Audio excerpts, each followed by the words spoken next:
시청자 여러분 안녕하십니까? K코인이 미래다의 장세진입니다. 오늘 또 그 KDA 강성우 회장님 모셨습니다. 회장님 안녕하십니까? 안녕하십니까?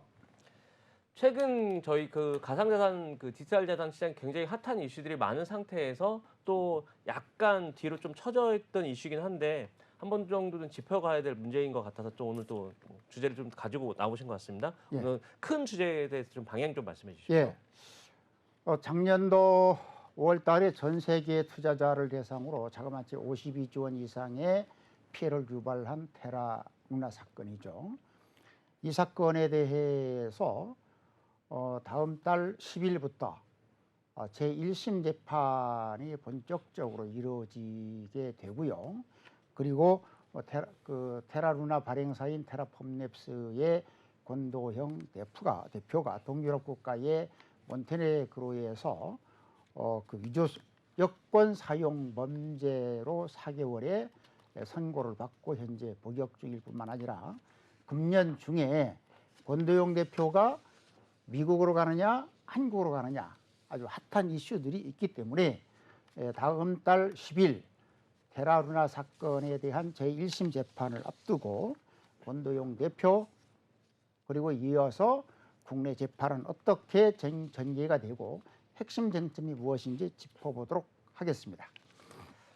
자, 일단 몬테네그로에서 지금 구속 중인 그 권도영 씨 같은 경우는 저희가 이제 생각하는 어떤 디지털 자산이나 뭐 루나텔에 관련된 이슈보다는 최근에 뭐 정치적인 스캔들이 좀 한번 있었지 않습니까? 그리고 지금 최근에는 또 뭐 여권 위조로 뭐 징역 4개월을 살았는데 일단은 좀 부수적인 상황부터 조금씩 뭐 이렇게 검찰 조사가 이루어지는 것 같은데 일단 사건이 이렇게 시작되는 거에 대해서 어떻게 지금 보고 계시는지 말씀해 주세요. 예, 작년도 5월 달에 그 테라루나 사건으로 인해서 아까 말씀드린 것처럼 전 세계에 52조 원 이상의 그 투자자 피해가 발생했잖아요. 네. 그래서 우리나라 검찰에서는 우리나라 여권을 가지고 그 테라폼랩스 발행사인 싱가포르에서 거주하고 있는 권도영 씨에 대해 가지고 작년도 10월 19일 날 한국 여권 무효 조치를 했습니다. 그렇죠. 그럼 이제 10월 20일부터는 여권이 없는 사람이잖아요. 그렇죠. 그지만 본인을 활동을 해야 되기 때문에 아랍에미레이트를 그 두바이를 거쳐 가지고 동유럽 국가인 세르비아로 갔다가 세르비아에서 바로 옆에 있는 몬테네그로라는 그 작은 국가의 공항에서 또다시 아랍에미레이트 두바이로 그렇죠. 가려고 하다가 네네. 우리말로 따지면은 공항에 있는 출입국 체크 공무원에게 적발됐단 말이죠. 그렇죠. 예, 지난 3월 23일이죠. 적발되고 나서 지난 19일 날 그 동유럽 국가인 몬테네그로 그 지방법원 홈페이지에 보면은 위조 여권 사용 범죄로 4개월의 선고를 받고 현재 재판 중에 있다. 그러면은 그 아주 상당히 그 체포되는 과정이 말이죠. 예. 권도영 씨가 아랍에미리트를 거쳐가 두바이를 거쳐서 동유럽 국가인 세르비아 갔다가 세르비아에서 바로 붙어 있는 몬테네그로라는 국가에 가서 지내다가 또다시 두바이로 가기 위해서 여권을 몬테네그로 수도 공항에서 공무원에게 내밀었단 말이죠. 그렇죠. 근데 이제 그 지금은 전 세계 모든 게 전산 시스템이 되다 보니까 그 여권을 체크기에 딱 넣었더니 위조 여권이 딱 뜨는 거예요. 그래서 발행지에 금방 전화를 했더니 여권을 발행한 바 없다. 즉각적으로 상대방에서 통보가 오면서 바로 그 자리에서 체포돼 가지고 그 구치소에 구금됐다가 지난 19일 날 위조 여권 사용 범죄로 그 4개월. 4개월 현재 형을 받고 구치소에 구금 중에 있습니다. 자, 근데 이게 보통 보면은 일반인들이라고 하면 이렇게 큰 사건을 이룬 상태면 조금 약간 자중하는 모습들을 좀 보여야 되는데 최근에 이제 권도영 씨 같은 경우는 독방 생활이 좀 힘들다. 뭐 그동안 이제 어떻게 그렇게 되게 호화로운 생활을 했는지는 모르겠지만 독방 생활이 굉장히 어렵다라고 좀 호소를 하고 있다는데 이건 또 무슨 예, 이야기인가요? 그 지난 16일, 19일 날 이제 그 권도영 대표에 대해 가지고 몬테네그로 지방법원에서 4개월 그 최종적으로 선고를 하는데 선고 앞둬서 지난 16일 날 마지막 신문을 하죠. 네네. 그때 당시에도 보면은 이미 그 선고 전에 구치소 생활할 때도 독방에서 생활을 수감되어 있었는데 대화할 사람이 없어서 너무 힘들다. 그러니까 동료인 한 씨와 같은 방을 쓰게 해달라고 그 판사에게 요청을 했지만은 판사는 받아들이지 않고 현재 독방에서만 지내고 있는데 오히려 현지 인권단체 같은 경우는 권도영 대표 보고 차라리 독방에서 지내는 것을 감사하게 여겨라. 왜 그러냐? 몬테네그로에 있는 그 작은 나라의 그 깜빵에 보면 마피아, 살인, 폭탄 아주 뭐 중범죄자들이 많고 두 번째 부분은 상당히 그 깜빵의 규모가 작다 그래요. 그러니까 한 방에 이제 과밀, 어허. 오히려 독방에서 지내는 것에 대해서 감사하게 여겨라고 인권단체는 말할 정도인데 본인은 아마 제가 미뤄 추정하기에는 동료인 그 한 씨 네네. 같이 지내면은 외로움보다는 여러 가지 논의를 할 수도 있고. 의논할 게 많잖아요. 그렇죠. 그래서 제가 봤을 때는 외롭다, 힘들다라기보다는 여러 가지 문제를 같이 협의하고자 같이 그 구속되어 있는 감방 생활을 하고 있는 한 씨하고 같이 있게 해달라고 한 것으로 보입니다. 자, 일단 권도영 씨가 보면 싱가포르에서요, 회장님. 네, 두바이로 갔다가 두바이에서 세르비아 그다음에 몬테네그로 갔다가 네, 최근에 또 보니까 그때 잡힐 당시에 몬테네그로에서 다시 또 두바이 쪽 넘어가려고 했던 거잖아요. 그렇죠. 보면 이렇게 복잡하게 경로를 움직이는 건 뭐 이렇게 도피를 하는 사람들은 뭐 당연한 경로긴 하겠지만 어떤 이유가 있었지 않았을까라고 생각하는데 좀 여기 몇 가지 좀 예. 조목조목 좀 예, 지적을 첫 좀 부탁드리겠습니다. 번째는 그 권도영 대표가 한국 여권을 가지고 싱가포르에서 두바이 갈 때까지만 하더라도 여권이 있었지만 그 다음부터 이제 문제가 되고 있는 것은 뭐냐면 왜 그러면은 세르비아에 갔을까라고 하는 거죠. 세르비아인 경우는 그 이미 그 디지털 자산법을 만들어서 그 공포를 하고 해서 상당히 코인 천국이다. 다시 말씀드리면 코인을 사고 팔고 그다음 두 번째 부분인 경우는 가까운데 스위스가 있습니다. 현재 보면은 그 권도영 대표 같은 경우는 그 코인을 비트코인이죠. 비트코인을 그 한 10,000개 정도를 빼들렸다가 그 현금화를 뭐 한 1,300억 정도를 해서 그것을 그 스위스 은행을 이용을 했는데 첫 번째는 세르비아로 갔던 이유는 뭐냐면 본인이 갖고 있는 비트코인을 적극적으로 활용할 수 있는 장소 그러면서 그 현금화할 수 있는 스위스가 가까이 있기 때문에 그러면 또다시 왜 그럼 두바이로 가려고 했느냐면은 두바이는 제가 이 방송에서도 여러 번 다뤘지만 아랍에미레이트 두바이 같은 경우는 디지털 금융의 글로벌 허브를 노리고 있거든요. 그러면 이제 그 아랍에미레이트 두바이 같은 경우는 디지털 금융의 허브를 노리기 위해서 그 전략 중 하나로 그 가상자산 천국을 만들어 놔 있습니다. 그래서 우리나라 같은 경우도 보면 며칠 전에도 이메일로 뭐 아랍에미리트 두바이 무슨 가상자산 행사에 가자 참여 모집 메일을 저도 받았는데 그러면 결과적으로는 또다시 아랍에미리트 두바이로 가서 본인이 갖고 있는 비트코인을 적극적으로 활용할 수 있는 길을 찾고 일부에서는 혹시나 제기를 모색하고 있는 것은 아닌가 하는 의견도 있고 하나 더 또 추가로 말씀드렸다면은 지금 그 자막이 뜨고 있지만 그 권도영 대표가 도피 생활할 때 보면 블룸버그 통신에서 언론 보도를 두 가지를 언론 보도를 하거든요. 예, 예. 움직일 때마다 VIP 대접을 받았다. 예, 저도 봤던 것 같습니다. 예. 그러면 본인을 도와줄 수 있는 조력자가 있는 곳이 세르비아나 몬테네그로나 스위스가 아니겠느냐 하는 부분이고요. 그러니까 유럽 인근에 있다는 거죠. 그러니까 그렇죠. 아까 말씀하신 대로 세르비아, 스위스. 그쪽이 이제 뭐 세르비나 스위스 쪽으로 가서 본인이 갖고 있던 금액, 그러니까 코인을 금액으로 이제 다시 환전을 한 다음에 그리고 두 번째 부분인 경우는 네, 본인 여기 보면은 뭐까지 나오냐면은 예, 예, 그 권도영 대표가 작년도 10월 12일 날 네, 네. 세르비아에서 초도코이 20이라고는 회사를 등록을 했어요. 아, 회사 등록도 했습니까? 예. 어허. 그럼 이게 뭔가 재기를 노리는 것이냐?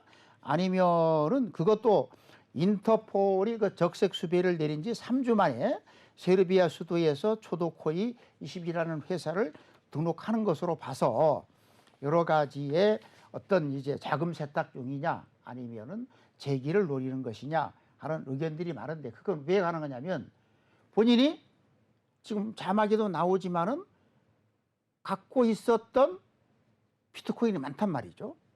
지금 현금화 시킨 거 스위스 은행을 통해서 현금화 시킨 것만도 1,300억이거든요. 뭐 또 더 들고 있을 수도 있는 거죠. 그렇죠. 않습니까?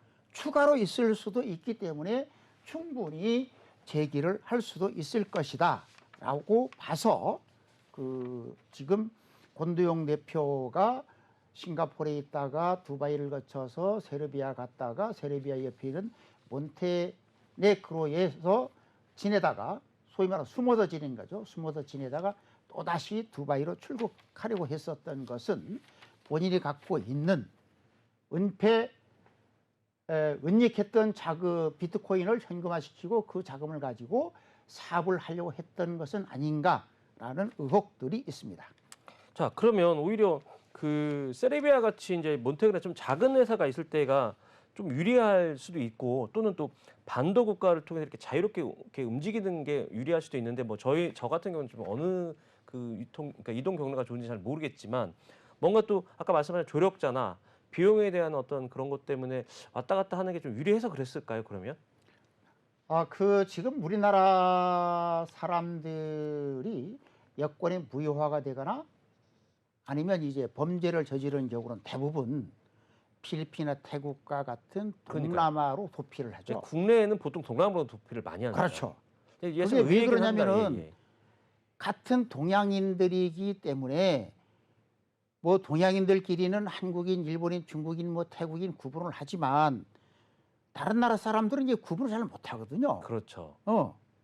그런데 지금 그 대표적인 예가 그 김성태 그 전 쌍방울 회장 같은 경우가 예, 예. 태국에 장기간 도피를 했다가 지난 1월 달에 그 강제 그 양쪽 국가의 그 경찰의 수사에 의해서 강제 출국을 해서 공항에서 체포가 됐잖아요. 예, 예.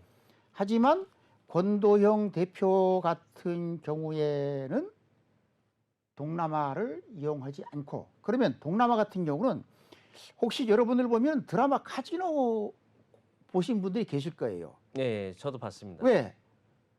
상대방이 해당 국가로부터의 범죄를 지른 도피자다, 네네. 범죄인이다 알면은 그걸 알고 관련된 범죄 조직에서 협박을 하고 자금을 오히려 탈취하는 탈취하는 거죠. 그럴 수 있다. 그러면은 이제 권도영 대표 같은 경우는 상당히 어느 나라 가서도 신변의 위험이 안정지지 못하다 거죠. 그러면 오히려 아까 말씀드렸었던 것처럼 자 가상자산 암호화폐 천국 세르비아 그러면서 돈을 바꾸기 쉬운 스위스가 가깝고 세 번째는 자기를 도와줄 수 있는 조력자가 있는 세르비아가 가장 최상의 공간이다. 근데 문제가 있었죠. 그 권도영 씨가 세르비아에 있다고 하는 것이 언론을 통해서 알려지니까 예, 예. 우리나라도 즉각 세르비아에다가 그렇죠. 범죄인 인도 요청을 합니다. 그렇죠. 하지만 대한민국과 동유럽 국가인 세르비아 사이에는 범죄인 인도 협정은 맺어져 있지 않지만 유럽연합하고는 맺어져 있단 말이죠. 예, 예. 그래서 지금 그 더 바로 가까이 있는 몬테네그로로 또다시 장소를 움직였다가 설마 공항에서 체킹이 되겠는가? 근데 그때 당시 그 지난 3월 23일 날 권 대표가 체포될 때 보면은 본인이 이용하려고 했던 비행기가 그것도 의외더라고요. 11명이 쓰는 전세기입니다. 다시 말하면 대한항공이라도 이런 그 큰 비행기가 아니죠. 항공사 비행기가 아니고 예, 예. 개인 비행기를 전세 냈는데 그것도 그러면 누군가가 돈을 받고 연결해 줄 수 있는 사람이 있었기 때문에 그 전세기를 그렇죠. 연결해 줬단 말이죠. 저희가 보면 영화에서 보면 누가 브로커가 있었을 수도 그렇죠. 있는 거죠. 브로커죠. 그렇죠. 그래서 설마 그렇게 그 개인 비행기를 타는데 그 공항 그 몬테네그로 공항에 출입국 부서가 까다롭게 하겠는가? 그래도 본인은 이제 그 몬테네그로 검찰에서도 그런 말을 하죠. 나는 적법하게 여권을 받았다. 네, 네. 하지만 상대방 국가에 조회를 해봤더니 우리는 발급해 준 바도 없고 네. 그 주소에 나와 있는 데 보면은 그런 사람 네, 살고 살고 있지도 있지도 않다. 고 해서 적발이 된 겁니다. 그러니까 한마디로 좀 길었는데 요약을 좀 해보면 결국은 권도영 씨가 그 디지털 자산, 즉 가상 자산이 용이하고 헌금하기 쉽고 그다음에 실질적으로 조금 굉장히 잘된 나라를 중심으로 그렇죠. 계속 움직였던 거고 향후에는 뭐 단순히 잡히지 않을 것까지 생각을 해서 향후에 어떤 보관을 가지고 조금 어떤 목적성 있게 움직였을 가능성이 있다라고 본인은 나름대로 머리를 쓴 거죠. 코인을 빨리빨리 현금화 시킬 수 있으면서 코인을 네. 쉽게 쓸 수 있는 세르비아, 스위스 그러면서 도움을 받을 수 있는 사람이 있는 곳이 세르비아였다라고 하는 거죠. 자, 그러면 지금 권도영 씨가 지금 몬테네그로에서 이제 그 구속이 되어 있는데 아마 한 3개월 정도를 그때 받았지 않습니까? 지금 그렇죠. 그러면 한 1개월 3월 정도 23일 날 구속이 됐었기 때문에 그 자녀 형기가 한 달밖에 안 별로 남았죠. 남지 않았을 것 같은데 그렇죠. 그러면 회장님 보시기에는 다음 뭐 몬테네그로에 계속 남아 있을 수도 있습니다. 하지만 다음 어느 나라로 조금 이송이 될까 지금 생각되는 나라가 있을까요? 아, 그렇지 않습니다. 그 권도영 대표의 그 위조 여권 사용 4개월 선고는 예, 예. 지난 19일 날 했었고요. 예, 예. 그리고 그 바로 직전에 지난 15일 날 보면은 그 몬테네그로 국가의 고등법원이 범죄인 인도 판결을 위해서 예, 예. 6개월 연장 구금을 명령을 했습니다. 어허. 그럼 못가게. 15일부터 6개월이 더 지나야 돼요. 아하. 그러면 연말이 되는 거죠. 그러네요. 그러면 연말까지는 그 몬테네그로의 고등법원에서 권도형을 한국으로 갈 것이냐 미국으로 보낼 것이냐는 결정하는 6개월은 몬테네그로의 구치소에 수감이 돼야 됩니다. 그다음 두 번째 부분인 경우는 그럼 현재 지난 그 19일 날 권도영 씨가 1심에서 4개월을 받았단 말이죠. 예. 그러면은 지금 권도영 씨 측에서가 2심 항고를 대법원까지 항고를 하면서 계속 몬테네그로에 있으려고 전략적으로 지원할 수도 있겠다. 어허. 그러니까 회장님 그 말씀을 조금 다시 정리하면 권도영 씨가 의도적으로 이제 계속 그 몬테네그로나 뭐 그쪽에서 계속 장기 체류, 그러니까 장기적으로 장기 구속을 할 수 있는 어떤 될 수 있도록 어허. 할 가능성도 있어서 그러면 한국이란 미국에다가 범죄인 인도가 늦어질 가능성도 있다. 아하. 그리고 특히 언론에 보면은 그 권도영 씨가 몬테네그로의 그 거물 정치인에다가 에게 불법 정치 자금을 건넸다라고 하는 사건도 있거든요. 그렇죠. 이것도 또다시 검찰이 조사를 해서 법원에 기소하고 재판도 이루어질 가능성도 있기 때문에 그 권도영 씨에 대한 그 범죄인 인도 미국이냐 한국이냐 하는 부분이 올해 말에 끝나지 않고 몇 계속. 년을 끌 수도 있다. 그렇습니다. 아, 그러면 이게 또 의도성 있게 지금 뭔가 아까 말씀하신 대로 그쪽 그렇죠. 나라에 대한 어떤 계속 시간을 끌면서 뭐 계속 장기전으로 갈 수 있다라고 볼 그렇습니다. 수밖에 없는 상황이네요.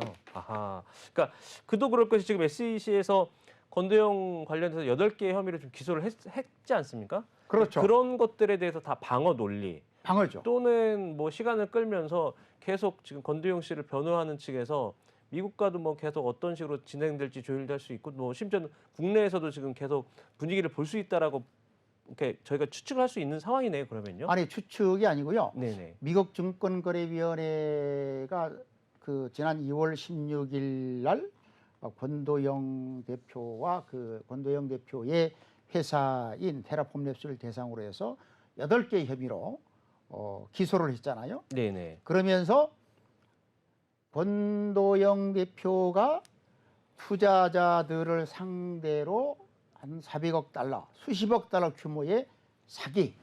첫 번째는, 두 번째는 그 증권법에 의해서 그 증권거래위원회에 등록을 하지 않은 미등록 증권 판매와 사기 등등의 혐의로 이제 그 기소가 되어 있단 말이죠. 네네.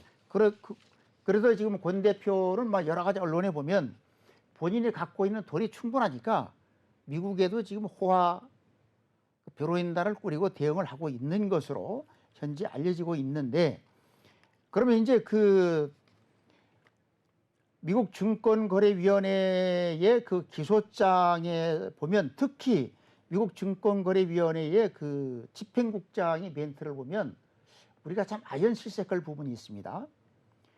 테라의 생태계는 탈중앙화 되지도 않았고, 그런데 하지만 권도영이라든지 신현성이라든지 관련된 사람들은 지금까지 블록체인이 특성인 탈중앙화됐다를 강조했단 말이죠. 그렇죠. 그리고 알고리즘 스테이블 코인에 의해 뒷받침된 단순한 사기에 불과하다. 참 허탈하지 않습니까?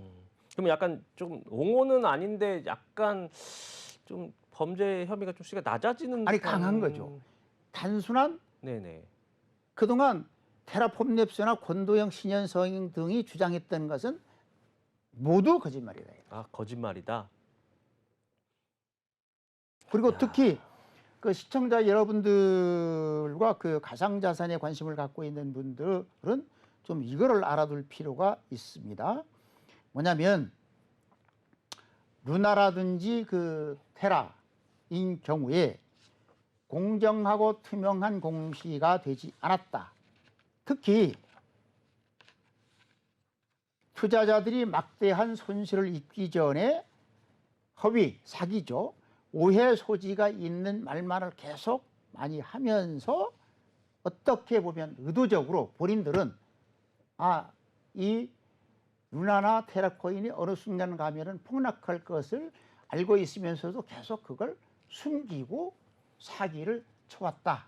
그러면 이제 애꿎은 사람들만, 전 세계 수많은 사람들이 52조 원의 사기를 당한 거죠. 아, 그래서 그 회장님 보니까 그래서 권도영 씨가 미국에서는 이 관할을 할 수 있는 관할권이 없다.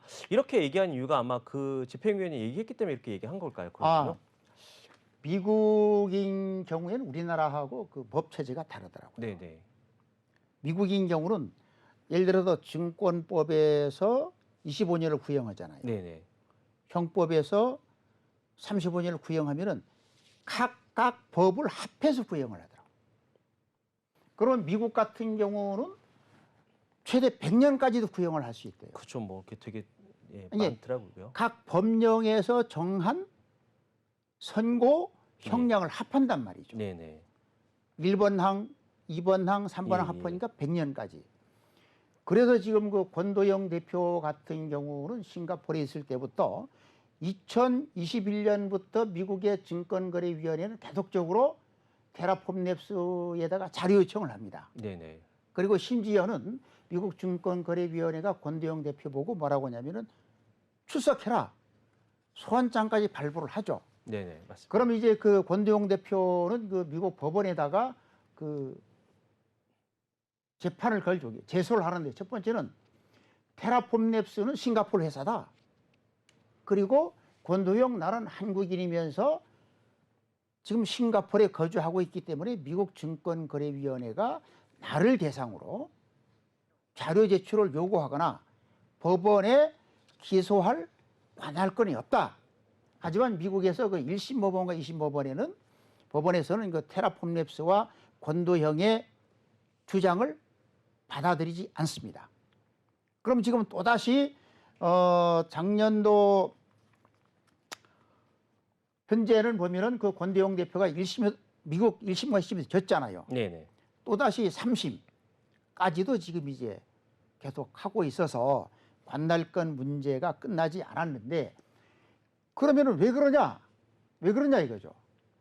미국은 아까 말씀드린 것처럼 각 법에 의한 형량을 더하게 하다 보니까 권도영에게 최악의 경우 100년까지도 구형을 할 수 있기 때문에 권도영은 가급적 미국 법원에서 재판을 받고 싶어 하지 않는 것이 아닌가라고 지금 많은 사람들이 보고 있습니다. 자, 저희는 1부 마치고 2부에서 다시 찾아뵙도록 하겠습니다. 시청해주신 여러분 감사합니다.